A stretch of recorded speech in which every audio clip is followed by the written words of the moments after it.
Muy bien, continuamos nuestro estudio del Pentateuco, hoy en la segunda parte, donde veremos, como dice ahí, lo que es el Génesis capítulo 1. Así que vaya con su Biblia, por favor, a Génesis capítulo 1. Y nosotros cuando vamos aquí, por supuesto, lo que nos viene enseguida a la mente son cosas como la creación, cosas como la creación del hombre y los animales y si los días, y después vienen preguntas si fueron 6 días así de 24 horas, ¿no? Y si fueron más, porque hoy día hay millones de años, y empezamos a hacernos un montón de preguntas. Y son lógicas, así parecía mi escritorio en esta semana, bien, tratando de organizarme cómo poder abordar este tema. Pero recuerde que estamos estudiando el Pentateuco en panorama. Si quisiéramos hacer un estudio del origen y de la creación, lo vamos a hacer en otro momento. Hoy vamos a tomar esto para poder encontrar un sentido por qué tiene o cuál es su injerencia en el relato del Pentateuco. Dijimos la semana pasada que el Pentateuco es la composición de los primeros 5 libros del Antiguo Testamento que están escritos por Moisés, ¿no? Ahora, yo pensaba, bueno, esto de la creación, ¿quiénes fueron los primeros que leyeron estos textos? Y bueno, ahí es donde empecé a estudiar y me fui al mapa aquí. Dije, bueno, esta es la ruta del Éxodo, ¿no? Si la alcanzan a ver allí, ¿no? El pueblo de Israel sale de Egipto, está vagando por el desierto, ¿cuántos años? 40 años está allí, 40 años vagando en el desierto, y resulta que llegan a un punto que creo que va a quedar señalado allí, que es el Monte Nebo, ¿no? Ahí, a los pies del Monte Nebo, allá, donde apareció una flecha por allá, ¿no? Y resulta que están allí, y recordemos que Dios le manda a Moisés a subir al Monte Nebo, y de ahí, ¿qué cosa? Mirar lo que iba a hacer, la tierra que Dios les iba a entregar. Bueno, ¿la quiere mirar? Porque yo me gusta la geografía. Vamos a mirarla un poquito. Hoy día la tecnología nos permite, no, sí, un poquito nomás. Allí se ve al fondo el Mar Muerto, allá, la última parte, estamos de sur a norte y toda la llanura del Jordán. Y este es el Monte Nebo. Esto es actual, esto es Gulgujer. Y ahí está todo el pueblo de Israel a las faldas de este monte, viendo también la tierra del otro lado, pudiendo capturar la imagen de lo que iba a ser su futuro. ¿Y por qué es importante esto? Porque ellos están allí, han llegado a este punto donde el Señor les había dicho, bueno, esta es la tierra que yo les prometí a Abraham tu padre, a Abraham, Isaac y Jacob, ¿verdad? La tierra que él le había prometido. Pero ellos, ¿dónde nacieron? Algunos de ellos nacieron en Egipto, la mayoría nacieron en el desierto. Solamente Josué y Caleb quedó de esa generación que había salido de Egipto y eran los más grandes, ¿no? Ni siquiera Moisés pudo entrar a la tierra. Y están aquí por entrar a una tierra que no es la suya, que no es su país de origen, que no es el país donde nacieron sus padres, porque Abraham tampoco nació allí. ¿Se acuerda de dónde era Abraham? De Ur de los Caldeos, allá, bien al sur, ¿no? Lejos, pero Dios le había prometido esta tierra, que iban a tomar posesión de esta tierra. Y como dijimos, el Pentateuco va desde el Edén hasta la tierra prometida, del paraíso a la tierra prometida. Ahora, ellos están por entrar, pero se preguntan o se dicen a sí mismos, pero yo no soy de acá, esta tierra no es mía. Y empiezan a surgir preguntas, porque dice, bueno, si esta es la tierra que Dios nos prometió, pero yo nací en Egipto o yo nací en el desierto, bueno, la pregunta lógica es de identidad, ¿no? ¿Quién soy? ¿Quién soy? ¿O de dónde vengo? Al menos, ¿de dónde venimos nosotros? Porque somos, al parecer, una mezcla, ¿no? Porque nacimos en otro lugar, no nacimos aquí, pero esta es la tierra que Dios le prometió a nuestros padres, y aquí es donde vamos a ver las maravillas de Dios, que ya habían visto grandes maravillas de Dios, ¿verdad? Entonces, hay muchas preguntas respecto a de dónde vienen. Y no solamente porque están ahí a portas, sino porque tanto en Egipto como en los pueblos alrededor de Egipto, en el desierto, donde muchos lugares donde ellos anduvieron, donde también había mucha influencia del imperio asirio, que eso como imperio fue mucho más adelante, pero todos estos pueblos de más al oriente, había muchos relatos respecto a cuál es el origen. Entonces, recordemos que el Pentateuco está compuesto por Moisés. Y sin duda, ¿no? Aquí vemos, ¿no? La autoría es Moisés, pero Moisés escribió siendo inspirado por el Espíritu Santo, ¿no? Moisés escribió siendo inspirado por el Espíritu Santo, y cuando él va a escribir, quizás para contrarrestar estas preguntas de origen, estas preguntas acerca de dónde vemos, hoy día siguen las mismas preguntas, ¿sí o no? Y sí, y se siguen intentando dar respuestas, ¿no? Venimos del azar, venimos de, no sé, el naturalismo dice esa idea, ¿no? Del azar o la evolución, que somos el resultado simplemente de procesos biológicos o bioquímicos, ¿no? Por lo tanto, en eso somos un accidente, no hay un creador, no hay un diseño intencional, por lo tanto, carecemos de algún propósito, cada uno hace lo que quiere. Quizás otros piensan más metafísicos, que venimos de alguna energía, del cosmos, que somos uno con el universo, y por supuesto eso divide la línea entre el que crea y la creación, y todo pasa a ser divino, o no hay divinidad allí, o como dice el postmodernismo, que no importa de dónde vengo, porque eso no me define, y obviamente eso rechaza cualquier idea objetiva, ¿no? Sobre el origen, por lo tanto también en cuanto a quién soy ahora. Lo que importa es la experiencia que estoy viviendo ahora, ¿no? Eso dice de alguna manera el postmodernismo. Pero lo que estamos viviendo nosotros hoy día no es muy diferente a lo que estaban viviendo el pueblo de Israel en este entonces, como lo vimos ahí en la imagen, mirando la tierra, pero diciendo, pero ¿de dónde somos? ¿Cuál es nuestro origen? Bueno, el Pentateuco se escribe aquí, ahí. No sabemos si todo se escribió allí en el último momento, pero recordemos que fue Moisés quien puso por escrito estos 5 libros, por supuesto, como dice ahí, inspirados por el Espíritu Santo, pero también investigando y tomando de lo que ellos escuchaban, inspirado por Dios, pone por escrito para poder dar respuesta a las preguntas que surgen en el corazón de un pueblo que está dudando, o al menos no sabe de dónde viene, y por lo tanto le cuesta entender también a dónde va y por qué.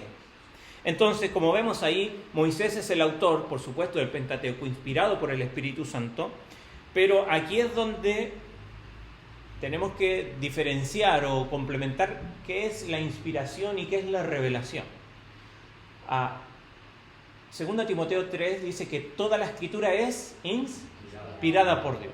Eso significa que el Espíritu Santo guió a los escritores a poner por escrito lo que tenemos en el texto bíblico. ¿Cuál fue el último libro que estuvimos estudiando? El Evangelio de Lucas. Y Lucas fue inspirado por el Espíritu Santo a poner por escrito. Ahora, Lucas no recibió una revelación. Lucas, ¿se acuerda cómo comenzaba Lucas? Yo, Teófilo, excelentísimo Teófilo, puse por orden, él investigó, él hizo una investigación y puso por orden todos los hechos respecto a la vida de Cristo y después del Espíritu Santo y los apóstoles en el libro de los Hechos. Pero la revelación tiene que ver con que Dios le da una información, en este caso a los escritores bíblicos, una información que por ellos mismos no podían conocer, ¿no? Por ejemplo, el libro de Apocalipsis, precisamente en inglés se llama Revelación, porque Juan no tenía cómo saber toda esa información que está allí en ese libro. Muchos de los profetas, cuando el Señor les dice, así ha dicho Jehová, o escuchan la voz de Dios, ¿no? Y Dios les dice algo que ellos por sí mismos no podrían saber. Bueno, eso es revelación. Ahora, en el Pentateuco tenemos de ambas, tenemos toda esa inspiración sin duda. Hay revelación, aunque no siempre es tácita, o sea, no siempre vemos que ahí Dios le dice, en este caso a Moisés, aunque le manda ahí en Éxodo, que ponga por escrito todas estas cosas, pero muchas de las cosas que escribe Moisés son cosas que él vivió, desde Éxodo, el primer capítulo, hasta el final del Pentateuco, él lo escribió porque él lo vivió, ¿verdad?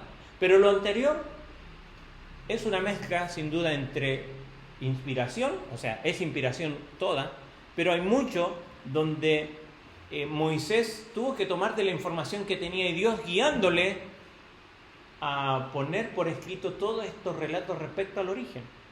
Como dijimos, los primeros receptores nos ayudan a entender también cuál es el propósito de estos escritos, al menos del origen. Y cuando digo estos, especialmente los primeros 11 capítulos del Génesis. Vamos a estar viendo por algunas semanas los primeros 11 capítulos. Ahí es donde tenemos el relato después de la caída, del diluvio, o de la muerte, ¿no?, de Abel, ¿no?, Caín y Abel, el diluvio, y después también tenemos otro evento así, que hay una torre gigante, la torre de Babel, ¿no? Y ahí termina, pero después comienza la historia con Abraham y ahí cambia un poco. Pero estos primeros 11 capítulos son tan importantes porque en cuanto a estos relatos hay mucha información que estos primeros receptores están escuchando. Entonces aquí es donde viene la pregunta. ¿A quién le gusta ver History Channel, Discovery Channel, todos esos canales, ¿no? Bueno, son interesantes y de vez en cuando aparece un programa que habla acerca de la Biblia. Tienen un montón de la Biblia, ¿no? Y hablan acerca, bueno, el verdadero relato, dicen, acerca de las plagas de Egipto, ¿no? O el verdadero relato respecto a un diluvio. Y comienzan a hablar de que hay escritos, ¿no? Piedrillas, precisamente, si usted ahora en el verano que va a Londres, vaya ahí al Museo Británico y va a encontrar unas plantillas así que hay escritos, ¿no?, respecto a un gran diluvio que son encontrados en Asiria. Entonces hay muchos relatos respecto a el diluvio, respecto a una confusión de las lenguas, a un origen, y estos tienen muchos paralelismos, por supuesto, con lo que dice las Escrituras, con el Génesis. Algunos de ellos yo los puse allí, como las epopeyas de Gilgamesh o de Atrahasis. Y para que las averigüe, anótela, véala después. Estos son relatos que tienen que ver con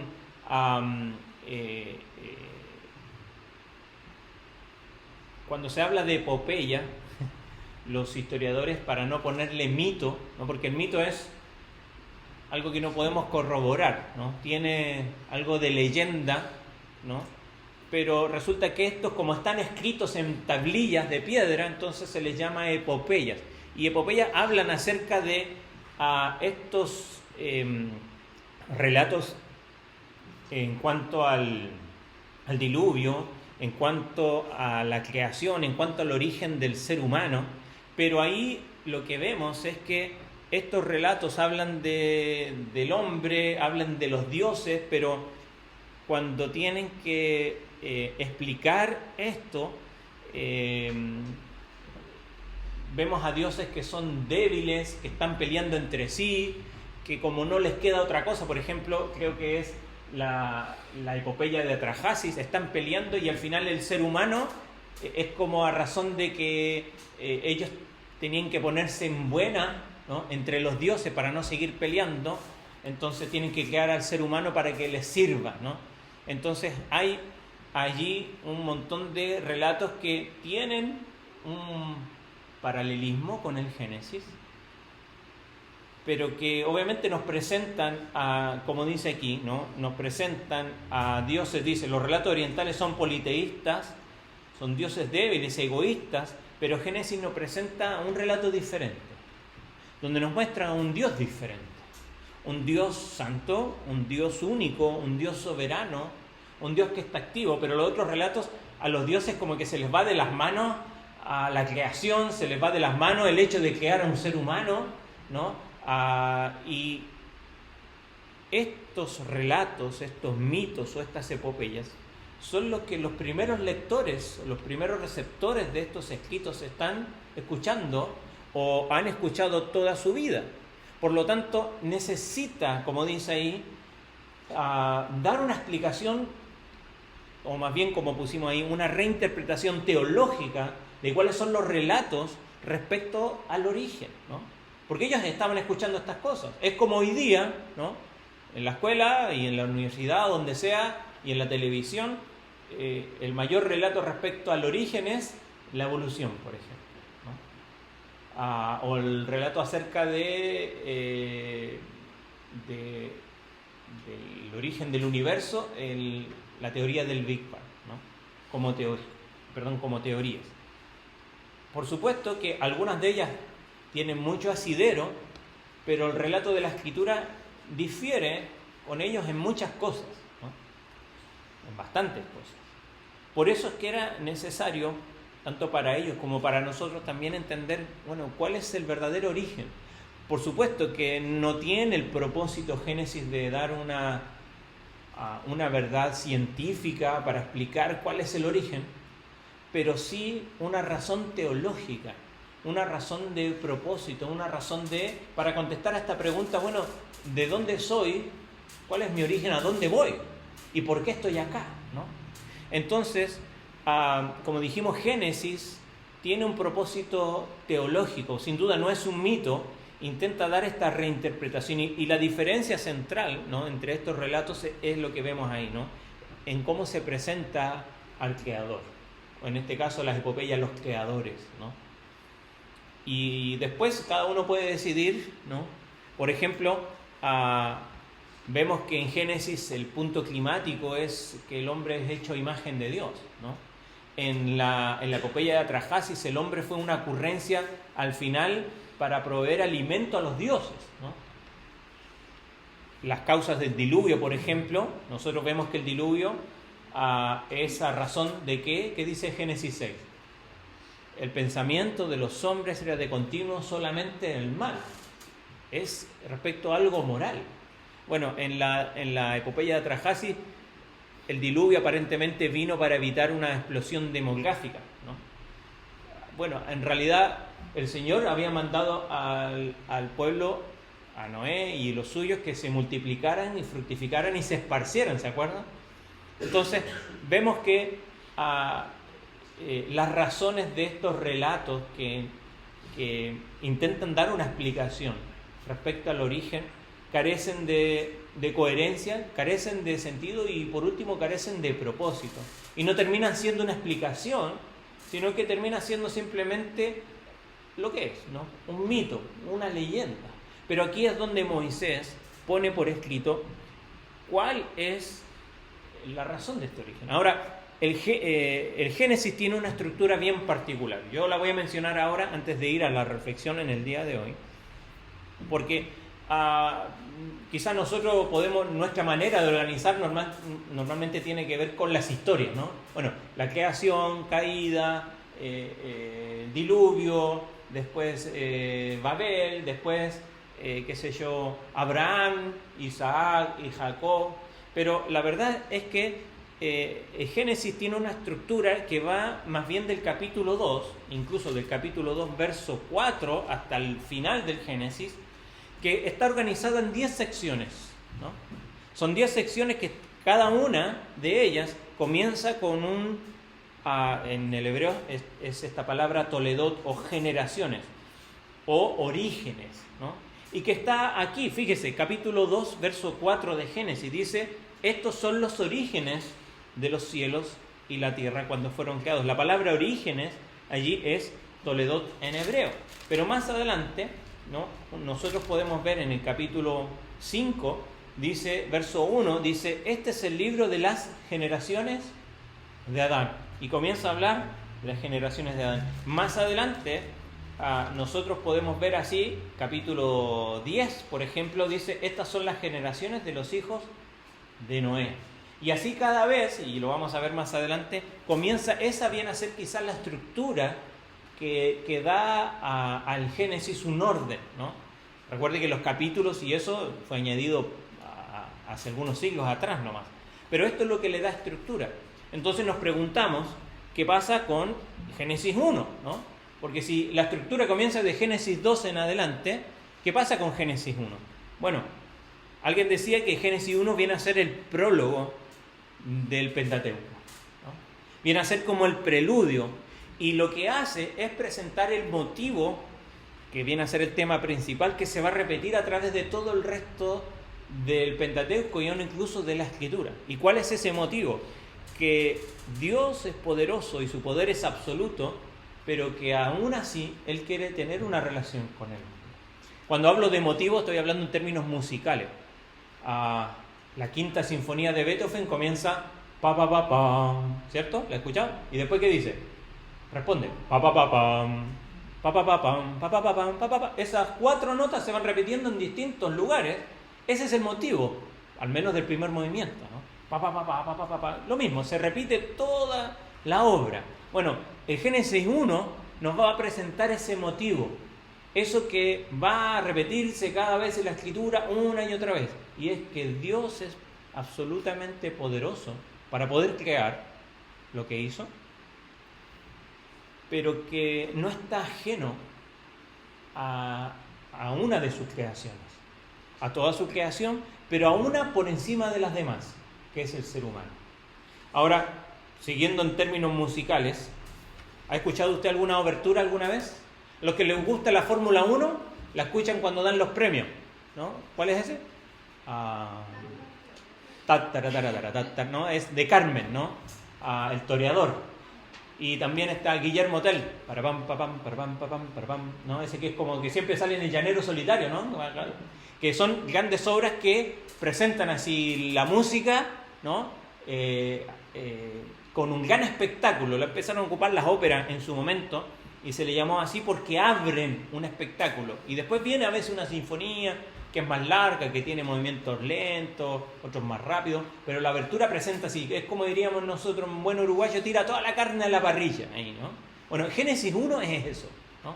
Presenta de alguna manera muchas cosas, pero una sobre todo muy importante, que es que Dios es el absoluto creador poderoso de todo lo que existe, pero que quiere tener una relación con el hombre. Entonces, aquí vemos el orden de la creación, brevemente, ¿no? Incluso lo puse así porque pareciera que se van entrelazando estos eventos, ¿no? Vemos que en el primer día Dios crea la luz y con eso obviamente crea el tiempo, y después en el cuarto día crea las lumbreras que están relacionadas con esto, ¿no? El sol, la luna, las estrellas. En el segundo día Dios crea el cielo y separa las aguas, ¿no? Que están arriba y abajo. Recordemos que nuestra atmósfera está su mayor componente es oxígeno e hidrógeno, y el agua es oxígeno e hidrógeno, ¿no? Entonces tenemos aguas arriba, aguas abajo, y separa estas aguas, y vemos que precisamente en el quinto día Dios crea las aves en los cielos, los peces en el mar, y en el tercer día Dios crea la tierra y las plantas, ¿no? Sale de las aguas abajo, surge la tierra, y posteriormente las plantas. Y en el sexto día Dios crea los animales, pero especialmente ahí crea al ser humano y las plantas también para su alimento que salen de la tierra.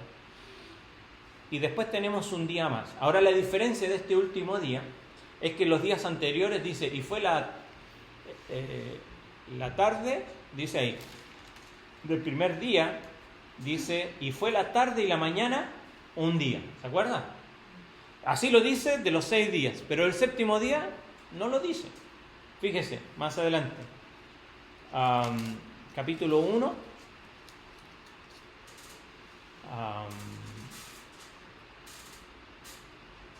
Verso 31, y vio Dios todo lo que había hecho, y aquí era bueno en gran manera, y fue la tarde y la mañana del sexto día. Fueron pues, capítulo 2, acabados los cielos y la tierra, todo el ejército de ellos, y acabó Dios en el séptimo día la obra que hizo, y reposó en el séptimo día de toda la obra que hizo, y bendijo Dios al séptimo día y lo santificó, porque en él reposó de toda la obra que había hecho en la creación. Y quizá uno dice, bueno, y este no lo cerró el día y la mañana. Y muchos pensamos que seguimos en este día, ¿no? Donde Dios sigue contemplando su obra. Y viene el día del Señor, donde Él va a establecer no solamente juicio sobre la tierra, sino que posteriormente unos cielos nuevos y tierra nueva para restaurar precisamente, bueno, lo que vamos a ver en la semana siguiente, ¿no? Lo que sucede en el capítulo 2 y capítulo 3, más bien el capítulo 3, donde a raíz del pecado del hombre y su desobediencia, la creación es afectada, no solamente el ser humano, la creación. Pero ahí no termina, ¿no? Pero eso es para la semana que viene. Ahora, En esto, nosotros, por supuesto, vemos la creación, y cuando vemos la creación, surge de nosotros, al menos, ¿no?, un estado de maravilla, ¿no?, de poder contemplar lo hermoso de la creación. Ya sea miramos al cielo, en lo grande del universo, o miramos en un microscopio y podemos ver lo hermoso que es la creación. Pero vemos aquí que de toda la creación, Dios, capítulo 1, verso 26, dice: entonces dijo Dios, hagamos al hombre a nuestra imagen, conforme a nuestra semejanza, y señoree en los peces del mar, en las aves de los cielos, en las bestias y en toda la tierra y en todo animal que se arrastra sobre la tierra. Y creó Dios al hombre a su imagen. A imagen de Dios lo creó, varón y hembra los creó. Y los bendijo Dios y les dijo: fructificad y multiplicad, llenad la tierra y sojuzgadla y señoread en los peces del mar y en las aves de los cielos y en todas las bestias que se mueven sobre la tierra.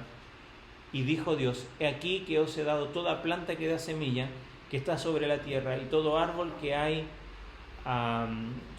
en que hay fruto y que da semilla os será para comer, y toda bestia de la tierra y todas las aves de los cielos y todo lo que se arrastra sobre la tierra en que hay vida, toda planta verde les será para comer. Y fue así, y como lo leímos recién, vio Dios lo que había hecho y fue bueno. Y ahora, diferente de todas las veces que dijo era bueno, ahora dice bueno en gran manera. Entonces vemos que el punto climático de la creación, porque a mí me encantan las montañas, me encanta el mar, me encanta ver las estrellas, pero el punto climático de la creación no son las estrellas, no son los grandes cordones montañosos, no son las hermosas praderas, no son los animales, por hermosos que sean, es el ser humano. Esa es la centralidad en la creación, porque es el ser humano que fue creado a imagen de Dios. Es portador de la imagen de Dios, y eso es lo que trae de alguna manera dignidad universal al hombre. Los animales no fueron creados a imagen de Dios, son hermosos, son preciosos, nos acompañan, nos ayudan, tienen un montón de propósitos en la vida, pero no portan la imagen de Dios. Y eso es lo que hace diferente al ser humano. Pero vivimos en un mundo donde cada día se deshumaniza al hombre, y donde a los animales, yo digo, yo los quiero, pero a los animales hoy cada vez se les da igual o mismos derechos, o se los establece a la par del ser humano. Eso no significa que no nos importe, pero no debemos olvidar que en las Escrituras es el hombre que porta la imagen de Dios. Tampoco es la tierra, o la Pachamama como le llaman algunos, quien porta la imagen de Dios. Es el lugar, ya ahora lo vamos a ver. Pero el punto central en la creación, o de toda la creación, es el hombre. Ahora nosotros podríamos quedarnos allí y exaltarnos a nosotros mismos por algo que nosotros no hicimos, que es que fuimos creados, y además fuimos creados a imagen de Dios. Por eso es fácil perdernos cuando vamos a la creación y apuntar a lo creado y no apuntar al creador.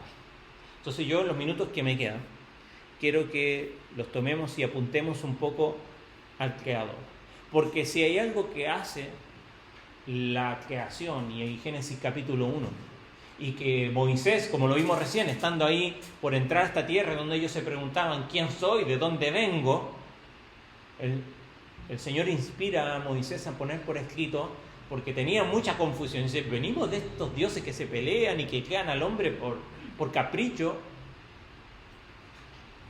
Entonces Dios trae estas palabras a Moisés para que sean escritas y dar un sentido teológico, un sentido divino, traer la verdad de Dios para que puedan comprender cuál es su origen.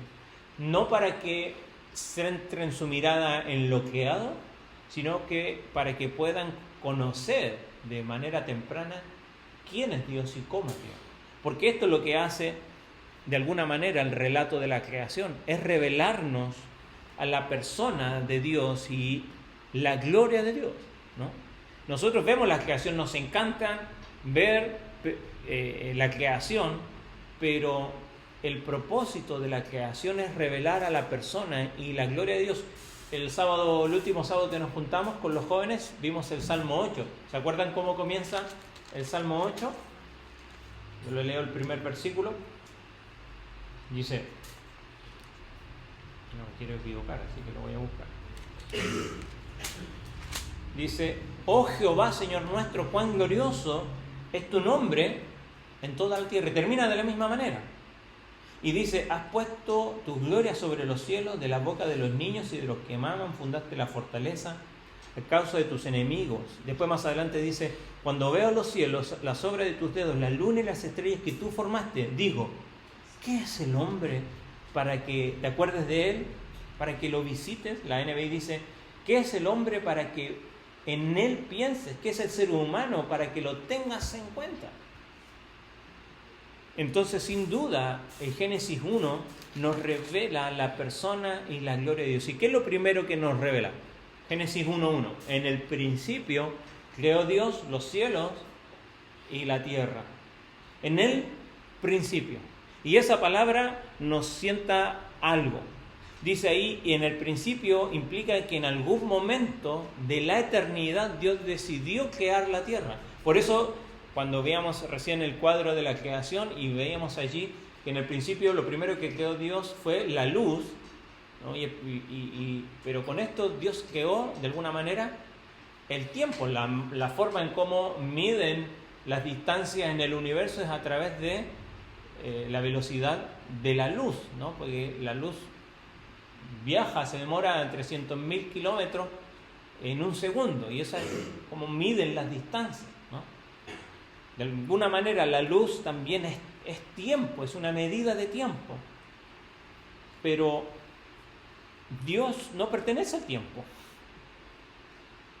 Dios crea el tiempo para que tú y yo estemos acá en el tiempo. Él está fuera de lo temporal. Por eso nos equivocamos muchas veces cuando dice que Dios conoce el futuro, como que viera la bola de cristal, ¿no? Y pudiera avanzar un poquito y retroceder. Dios no viaja en el tiempo, Él está fuera. Él no ve presente, pasado, futuro, porque a Él no le afecta el tiempo. ¿Por qué? Porque si hay una característica primaria de Dios es que Él es eterno. Es interesante que muchos científicos o filósofos de muchos siglos atrás creían que el universo precisamente era eterno. Por eso había mucha confusión también si acaso había un creador, porque si el universo aparentemente es eterno, ¿cómo puede haber un Dios igual que todo el universo? Bueno, ahí la teoría del Big Bang ayuda en esto porque establece precisamente que hubo un inicio, ¿no? Porque están midiendo cómo se va expandiendo el universo, entonces empiezan a calcular si se está expandiendo a tal velocidad, vamos a calcular y vamos a ir para atrás. Y hicieron modelos y fue precisamente que un sacerdote católico que propuso esta teoría, pero lo que dice es algo cierto, que hubo un inicio. Bueno, y antes del inicio, alguien tuvo que dar ese inicio. Y esto nos presenta, ¿no?, que ante cualquier cosa, o antes que cualquier cosa fuera creada, Dios ya existía. Por eso cuando se le revela a Moisés, ¿se acuerda cómo le dice? Si me preguntan quién me manda, ¿qué les digo? Yo soy el que soy, te manda. ¿Qué significa eso? El que existe en sí mismo, no necesito de alguien para subsistir. Todos nosotros necesitamos de alguien. Empezamos por padre y madre, ¿verdad? Y así seguimos, 4 abuelos, 8 bisabuelos. Necesitamos de alguien para estar acá, y si vamos más allá necesitamos de alguien que nos haya puesto aquí, de un creador, ¿no? Pero Dios no necesita de que alguien lo cree. La creación no fue un accidente. Cuando lo vemos, el orden que existe, ya sea en lo telescópico como en lo microscópico, que sea razón del azar y de la coincidencia, hay un diseño inteligente. Y ese tiene que estar fuera de lo creado, no puede ser igual a su creación, ¿no? Bueno, aquí es donde Dios, el Dios eterno, tenía planeado el momento en que en la historia el tiempo iba a comenzar. Dios es quien establece el principio, el Génesis, y también, por lo tanto, si Él establece el principio, imagínense que también establece el final. Hay quienes creen que no hay un final, pero si hay un principio, déjeme decirle que también hay un final. Y está en la Escritura. Entonces nos muestra su gloria, mostrándonos su carácter, para también comprender quiénes somos nosotros. Pero no solamente su eternidad, sino que su poder. Fíjese, verso 1 dice, en el principio creó. La pregunta es, ¿quién? Dice, en el principio creó Dios. El nombre usado aquí para Dios es Elohim, que se refiere a ese Dios poderoso, el único Dios, ¿no? Y el Dios que existe desde la eternidad, el poderoso creó, dice, los cielos y la tierra. Por lo tanto, no fue un accidente, fue algo intencional. Y fue por medio de su poder.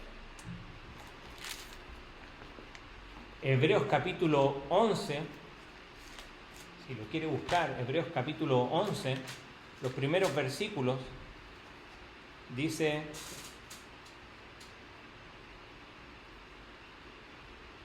es pues la fe la certeza de lo que se espera, la convicción de lo que no se ve, porque por ella alcanzaron buen testimonio los antiguos. Por la fe, fíjese el verso 3, por la fe entendemos haber sido constituido el universo por la palabra de Dios, eso es lo que vemos, ¿no? En todo el Génesis. Y dijo Dios, y dijo Dios, y dijo Dios. De modo que lo que se ve fue hecho de lo que no se veía. Hoy día estudian la materia oscura, porque hoy día estudian el universo y lo que se ve es, no me acuerdo ahora si alcanza el 5 o el 10% de lo que logran ver. Corresponde a eso, el resto es materia oscura, lo que no se puede ver. Bueno, Dios creó de lo que no se ve, de lo que no se veía, Él hizo el universo. Tú y yo, si queremos hacer algo, a lo que nos gusta cocinar, tenemos que hacer ¿qué cosa? ¿Podemos hacer algo de lo que no se ve? Bueno, por ahí, para no subir de peso, hacemos una torta invisible, ¿no? Y nos la comemos, ¿no? Y mantenemos la línea. Pero no, necesitamos harina, azúcar y un montón de otras cosas, ¿verdad? Necesitamos elementos para crear. Bueno, Dios no necesitó de algo para crear. Él hizo todo de la nada y eso nos revela sin duda su poder. Y la creación fue el resultado de este plan divino de precisamente manifestar su poder, ¿no? Pero no solamente su eternidad, su poder, sino que también su naturaleza. La tierra, dice verso 2, estaba desordenada y vacía, y las tinieblas estaban sobre la faz del abismo, y el Espíritu de Dios se movía sobre la faz de las aguas. La tierra estaba así, y dijo Dios, sea la luz, y fue la luz. Ahora, ¿por qué comienza por aquí? ¿Por qué no crea al hombre primero? ¿Por qué comienza con la luz? La luz es interesante, porque como vimos el cuadro, ¿de dónde viene la luz para nosotros? Del sol. Pero vemos que el sol fue creado el cuarto día. No fue creado el primer día. ¿De dónde venía la luz? Bueno, la Escritura nos dice que Dios es y que no hay tinieblas en Él. La luz de Dios siempre echa fuera las tinieblas. En la luz de Dios, fíjese, Juan capítulo 1, ¿cómo comienza Juan? En el principio, comienza como Génesis, ¿se acuerda? En el principio era el verbo era Dios, y el verbo era con Dios, y el verbo era Dios. Pero más adelante dice, en Él estaba la vida, verso 4 de Juan 1, y la vida era la luz de los hombres. La luz en las tinieblas resplandece, y las tinieblas no prevalecieron contra ella. Hubo un hombre enviado de Dios, el cual se llama Juan. Este vino por testimonio, para que diese testimonio de la luz, a fin de que todos creyesen por él. No era él la luz, sino que para que diese testimonio de la luz. Aquella luz verdadera que alumbra a todo hombre, venía a este mundo. En el mundo estaba, y el mundo por él fue hecho, pero el mundo no le conoció. Sin duda, en la luz de Dios es donde hay vida, ¿no? Fuera de Dios solamente hay lo contrario de la luz, ¿no? Porque de alguna manera alguien diría, ¿no? Las tinieblas no existen, es simplemente la ausencia de la luz. Sin la luz de Dios no podríamos vivir. Y por medio del Verbo, Jesucristo, Dios trajo vida a la tierra para poder comenzar a crear. Entonces vemos su eternidad, su poder, su naturaleza, pero también se nos revela aquí su bondad. Porque los días 2 y 3 nos dice allí que Él comienza, ¿no? Y dice, hay expansión, dice, ok, ahora hay luz, ¿no? Y separó la luz de las tinieblas. Pero después dice, hay expansión en medio de las aguas, separó las aguas, la bóveda es la palabra allí, de las aguas, es lo que se creía, es la palabra que se ocupaba en la antigüedad, para hablar de donde está nuestro hábitat. Entonces Dios comienza a preparar el hábitat, separando las aguas que están debajo de la expansión y las aguas que están sobre la expansión, ¿no? Creando los cielos. ¿Y qué está haciendo Dios? Cuando viene una visita a casa, ¿qué hacemos? Se va a quedar en casa. Dormite ahí nomás con la cucha del gato, ¿verdad? No, si somos hospitalarios y podemos prepararle un dormitorio, ¿no? Bueno, hay que limpiarlo primero, ¿verdad? Acomodar, el mejor colchón, buena sábana, todo limpito. Aprontamos el lugar para que la gente venga a quedarse cuando van a hacer un bebé, ¿no? Se apronta todo en casa, la cuna, está todo pronto para que venga a vivir, ¿no? Entonces, Dios está preparando eso. Dios está preparando el ambiente. Lo que nosotros respiramos, dijimos, es oxígeno, ¿no? El agua tiene gran parte oxígeno. Aquí nosotros nos damos cuenta, ¿verdad? Cuando hay mucha agua en el ambiente, ¿verdad? Especialmente los días de calor. Dios está preparando el ambiente, el aire, el agua, la atmósfera que su creación necesita para vivir. Los animales, las plantas también, pero especialmente el ser humano. El agua es un elemento vital y esta previsión de Dios lo que hace es mostrarnos su bondad, ¿no? La bondad de Dios, como dice Santiago, toda buena dádiva, todo buen regalo, ¿de dónde viene? De Dios. Porque Él es bueno. Hay un salmo que dice que Él es bueno para siempre su misericordia. Y lo repite. Después nos dice algo de Dios y dice, porque para siempre es su misericordia. Porque Él es bueno y para siempre es su misericordia. ¿Sabes? Si hay algo que nos muestra el Génesis, no solamente un Dios poderoso, sino que un Dios bondadoso. Él no hace la creación y dice, bueno, ahora esperen millones de años y vean a ver si surge la vida. Dios prepara con un cuidado, con una ternura, así como te cuida a ti, ¿o no? Porque cuando estamos en problemas, cuando estamos en dificultades, sentimos el cuidado de Dios, ¿o no? Y su cuidado siempre es tierno. Ahora avancemos. No solamente eso, sino que su trascendencia.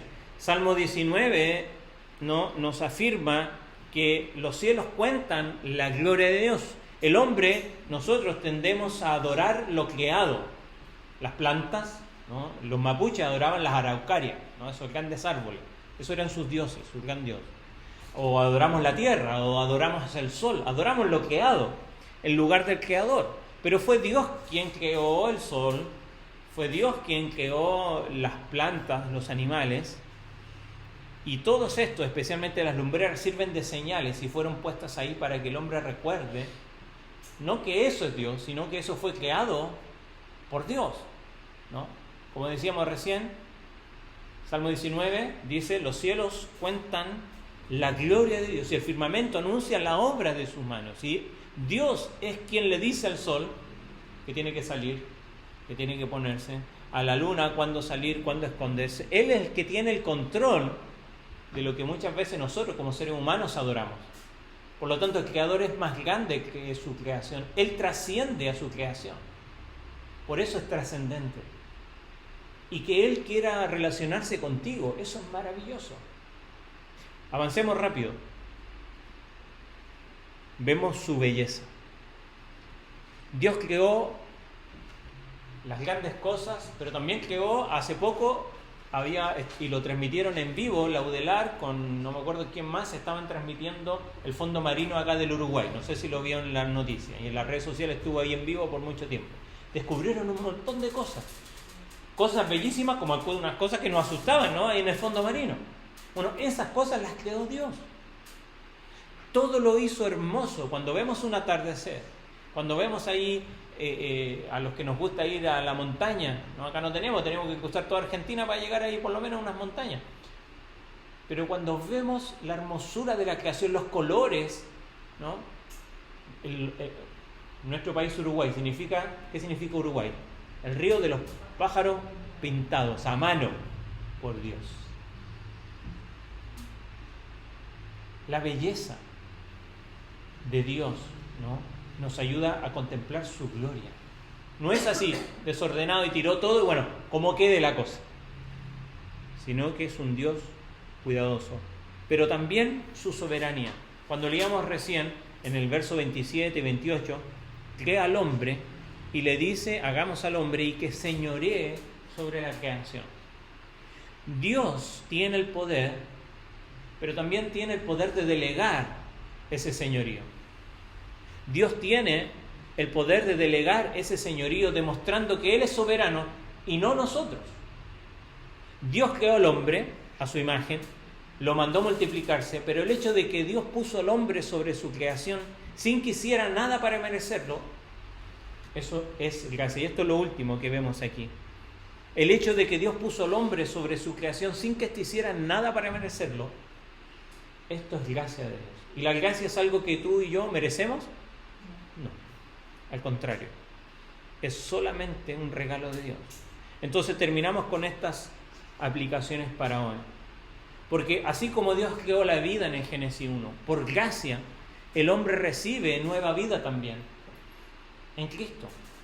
Por eso Pablo dice, nueva criatura es, nueva creación es aquellos que están en Cristo. Dios crea un nuevo corazón donde antes había muerte, había desorden y vacío, así como comienza la creación. Por medio de Cristo ahora hace todo nuevo. Dios también dice que nos prepara una morada, unos cielos nuevos y tierra nueva para aquellos que creen en Él.